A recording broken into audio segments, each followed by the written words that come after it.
చేసుకునేది ఏమిటికి? ఏమన్నా మన ఇద్దరు మీద ఆస్తి పెంచాలి? నాకు అర్థం కాదు. ఓకే ఓకే చరణ్ గారు మీరు ఆగండి, ఒక్క నిమిషం ఆగండి, మీరు మాట్లాడండి రవికుమార్ గారు.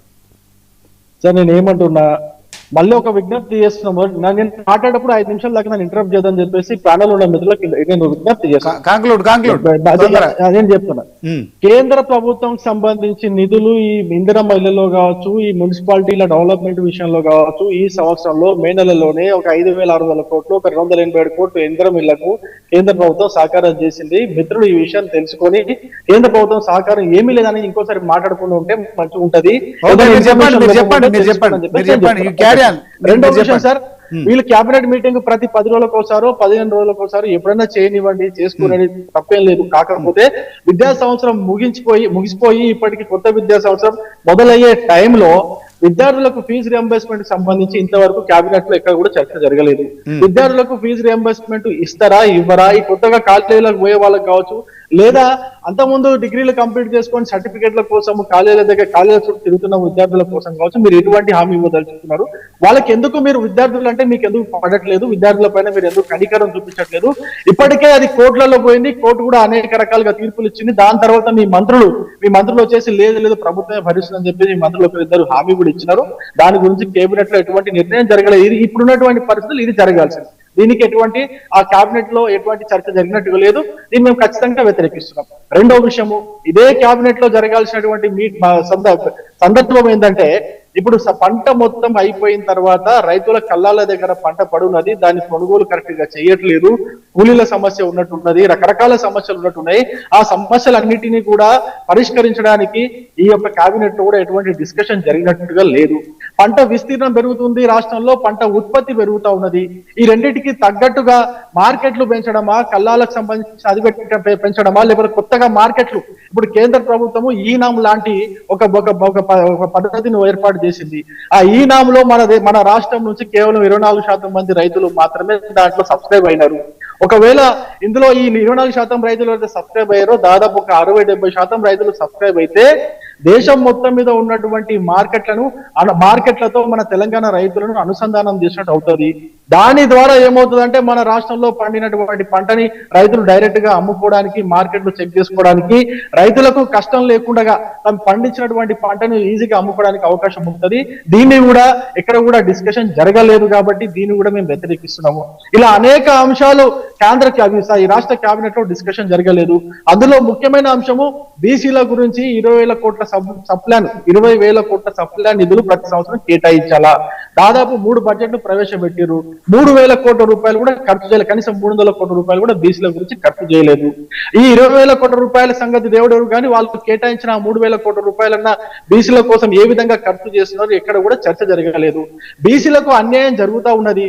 ఆ బీసీల పట్ల ఒక్కటే ఆ ఎమోషనల్ గా దెబ్బ కొట్టడానికి, ఆ కులగణన అని చెప్పేసి, బీసీ రిజర్వేషన్లు అని చెప్పేసి కొన్ని నెలల పాటు డ్రామాలు నడిపించారే కానీ బీసీల యొక్క ఆర్థిక అభివృద్ధికి ఎటువంటి నిర్ణయాలు కూడా ఈ యొక్క రాష్ట్ర కేబినెట్ తీసుకోలేకపోతుంది. కాబట్టి దానికి కూడా మేము వ్యతిరేకిస్తున్నాం ఈ యొక్క కేబినెట్ మీటింగ్ ని. ఇలా అనేక అంశాలు ఉన్నాయి సార్. వికలాంగులకు కనీసం 6,000 రూపాయలు పింఛన్ ఇవ్వలేకపోతున్నటువంటి ఈ రాష్ట్ర ప్రభుత్వము ఎన్ని కేబినెట్ మీటింగ్స్ పెట్టి ఏం లాభము? 4,000 పింఛన్ ముసలవ్వలకు, ముసలితాతలకు ఇవ్వాల్సిన 4,000 పింఛన్ కూడా ఇవ్వట్లేదు.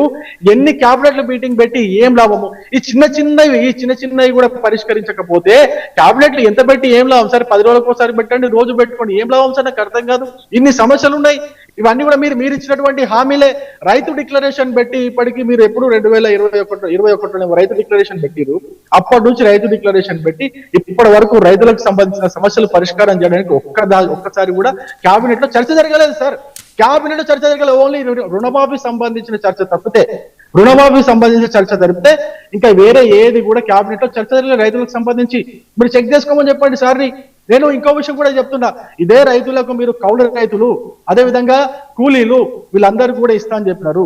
వాటిపైన కూడా ఒక్కసారి కూడా కేబినెట్ లో చర్చ జరగలేదు సార్. చర్చ జరగలేదు. వెళ్ళి రికార్డ్ చెక్ చేసుకోమని చెప్పండి. ఆయన నన్ను మేధావి కదా మీరే మేధావి అండి సార్, మేము మేధావులు. మళ్ళీ అలాంటి టాపిక్ మీరే చేసుకోండి, చెక్ చేసుకోండి, సమస్యల పైన మాట్లాడని చెప్పేసి నేను చెప్తున్నా. వ్యక్తిగతంగా ఎవరిని అనట్లేదు, వ్యక్తిగతంగా అనడానికి మాకేం వాస్తు పంచాయతీలు ఏం లేవు. ఒక్కసారి చెక్ చేసుకోండి, సమాచారాన్ని తీసుకోండి, వచ్చి మాట్లాడండి అని చెప్పేసి మేము కోరుతున్నాం అంతే. అంతేగాని మేము ఎక్కడ కూడా వ్యక్తిగతంగా ఎవరిని మాట్లాడాల్సిన అవసరం లేదు మాకు. మేము ఒక విషయం చెప్తాం సార్, ఆరోగ్యశ్రీకి సంబంధించి సార్ ఒక చిన్న పాయింట్, ఆరోగ్యశ్రీ సంబంధించి 10 లక్షల రూపాయలు వీళ్ళు హామీ ఇచ్చినారు. ఇప్పటికీ కూడా ఏ హాస్పిటల్లో ఆరోగ్యశ్రీ అమలు అవ్వట్లేదు. దాని గురించి క్యాబినెట్ లో ఏమన్నా చర్చ జరిగిందా సార్? ఎక్కడ జరిగింది సార్? క్యాబినెట్ లో చర్చ జరిగితే ఏం నిర్ణయాలు తీసుకున్నారో చెప్పండి ఒకసారి నాకు. అది కూడా జరగలేదు సార్. అంతేందుకు సార్, ఇప్పుడు ఈ ఆరోగ్యశ్రీతో పాటు ఏదైతే హాస్పిటల్ ఇప్పుడు వాళ్ళు కట్టాలనుకుంటున్నారు, ఏదైతే మన ఔటర్ రింగ్ రోడ్ చుట్టూ కూడా దాదాపు 10 చోట్ల ఈ హాస్పిటల్స్, గవర్నమెంట్ హాస్పిటల్స్ కట్టాలని చెప్పేసి ఒక ప్రతిపాదన పోయింది. ఆ ప్రతిపాదనకు సంబంధించి ఇంతవరకు కూడా ఎక్కడ కూడా చర్చ జరగలేదు సార్. ఎందుకు సార్? ఉస్మానియా, గాంధీ లాంటి హాస్పిటల్స్, ఈ ఔటర్ రింగ్ రోడ్ చుట్టూ కూడా ఒక 10 హాస్పిటల్స్ వస్తే ఆ గ్రామాల నుంచి, ఊర్ల నుంచి వచ్చేటువంటి అప్పుడు ప్రజలకి ఎంత మేలు జరుగుతుంది, ఎంత బాగా జరుగుతుంది. దాని గురించి ఇంతవరకు ఎటువంటి ప్రతిపాదనలు పోయినప్పటికీ కూడా దాని గురించి చర్చ జరగట్లేదు. ఎందుకు జరగట్లేదు సార్? నేను ఇటువంటి అంశాలు కదా క్యాబినెట్ లో చర్చ జరగాల్సింది. ఇటువంటి అంశాల పైన కదా క్యాబినెట్ లో నిర్ణయాలు తీసుకోవాల్సింది. ఎటువంటి అంశాలు? కేంద్ర ప్రభుత్వం డబ్బులు ఇచ్చింది కాబట్టి మీరు ఇల్లు మంజూరు చేయగలిగినారు, ఆ డబ్బుల్ని ఆసరాగా చేసుకుని మీరు చేస్తున్నారు. అంతేగాని ఈ రాష్ట్ర ప్రభుత్వం ఇచ్చినటువంటి హామీల ప్రకారం ఏదైనా చర్చ జరిగిందా క్యాబినెట్ లో? ఎప్పుడైనా విలువైన చర్చ జరిగిందా? దీని గురించి చెప్పంటే చెప్పరు, ఇవి మాట్లాడరు. నేను ఇంకో విషయం కూడా చెప్తున్నా, కేంద్ర ప్రభుత్వం రేట్లు పెంచింది, పెట్రోల్ రేట్లు పెంచిందని చెప్పారు. పెట్రోల్ మన దేశంలో ఉత్పత్తి జరగదు. పెట్రోల్ డీజిల్ బయట దేశాల్లో ఉత్పత్తి జరుగుతుంది, మనం కొనుక్కొని రావాల్సిందే, దాన్ని ఇంపోర్ట్ చేసుకోవాల్సిందే. ఇంపోర్ట్ చేసుకున్నప్పుడు అక్కడ ఉన్నటువంటి ధరలు 2 రెట్లు అయినప్పుడు ఇక్కడ మనకి 2 రెట్లు కాకుండా కేవలం ₹1, ₹2 పెంచుకుంటూ ₹5 ఇప్పటి వరకు పెంచినారు అంతే. కానీ ఈ రాష్ట్ర ప్రభుత్వం అధికారంలోకి వచ్చిన తర్వాత ఎన్ని విషయాల్లో ఆ ధరలు పెంచింది మీకు తెలుసు కదా సార్. ఈ నెల 28వ తారీఖు 29వ తారీఖు నాకు తెలిసి భూముల రేట్లు పెంచడానికి ప్రయత్నం చేస్తున్నారు. భూముల రేట్లు పెంచి 1,100 కోట్ల రూపాయలు దండుకోవడానికి ప్రయత్నం చేస్తున్నారు. మరి దాని గురించి చర్చ చేయొద్దా సార్? అంతేకాదు, హిందువుల పండుగలు వస్తే, దసరా, దీపావళి, సంక్రాంతి వస్తే సార్ ఆర్టీసీ బస్సుల రేట్లు డబల్ చేస్తారు సార్. ఎవరు సార్ ఆర్టీసీ బస్సులో ప్రయాణం చేసేది? పేద మధ్య తరగతి వాళ్ళు కదా ప్రయాణం. ఇవన్నీ కూడా చర్చ చేయరా? చర్చ జరగకుండా ఇంకా మీకు ఇచ్చిన టైం అయిపోయింది.